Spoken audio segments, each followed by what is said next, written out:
ఈరోజు మనం తెలుసుకుందాము సౌందర్యలహరిలోని 21వ శ్లోకము మరియు దాని వివరణ. తటిల్లేఖా తన్వీం తపన శశి వైశ్వానరమయీం నిషణ్ణాం షణ్ణామప్యుపరి కమలానాం తవ కలాం మహాపద్మాటవ్యాం మృదితమలమాయేన మనసా మహంత పశ్యంత దధతి పరమానందలహరి. దీని అర్థమేమనగా, ఈ శ్లోకం దేవిని సూర్యచంద్రాగ్నుల స్వరూపంగా 6 గుణాల సంపదతో వెలసిల్లే శక్తిగా స్తుతిస్తుంది. ఆమె సహస్రార చక్రంలో మహాపద్మం నెలకొని భక్తుల మనస్సులోని అజ్ఞానాన్ని తొలగించి వారిని శుద్ధి చేస్తుంది. ఆమెను ధ్యానించే జ్ఞానులు అత్యున్నత ఆనందాన్ని అనుభవిస్తారు. దీని వివరణ ఏమనగా, మెరుపు వంటి సన్నని రూపము, సూర్యచంద్రాగ్ని స్వరూపిణివి, 6 గుణ సంపదలతో వెలిసిల్లే శక్తి స్వరూపిణివి, మహాపద్మంలో నీవు వెలుగొంది మనస్సును శుద్ధి చేయ జ్ఞానులు నిన్ను ధ్యానించి పరమానందలహరిని పొందెదరు. ఈ శ్లోకం నుండి ప్రస్తుత తరం నేర్చుకోదగిన పాఠాలు ఏమనగా, ఆధ్యాత్మికత, శుద్ధత మరియు స్వీయ అవగాహన. అంటే ఈ శ్లోకం మనస్సుని శుద్ధి చేయడం ద్వారా అజ్ఞానాన్ని తొలగించడం గురించి మాట్లాడుతుంది.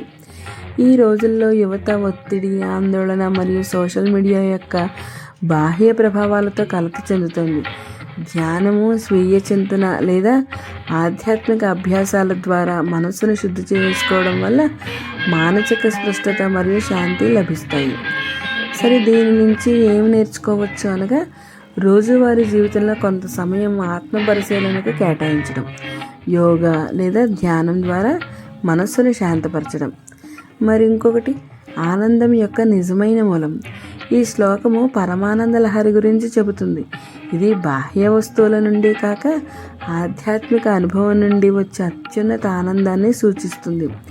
ఈ రోజుల్లో యువత ఆనందాన్ని సంపద లేదా గాడ్జెట్స్ లేదా సోషల్ మీడియా లైకుల్లో వెతుక్కుంటుంది. కానీ ఈ శ్లోకం ఆనందం ఆంతరంగికంగా ఆత్మశుద్ధి ద్వారా లభిస్తుందని బోధిస్తుంది. సరే, దీని నుంచి ఏం నేర్చుకోవచ్చు అంటే, బాహ్య విషయాలపై ఆధారపడకుండా అంతర్గత శాంతి మరియు స్వీయ అన్వేషణ ద్వారా నిజమైన సంతోషాన్ని కనుక్కోవడం. 6 గుణాల సమతుల్యత. ఈ శ్లోకంలో షడ్గుణ విభవ అంటే 6 గుణాల సంపద గురించి ప్రస్తావించబడింది. అవి ఏంటంటే జ్ఞానము, ధైర్యము, శక్తి, ఐశ్వర్యము, కీర్తి మరియు వైరాగ్యం.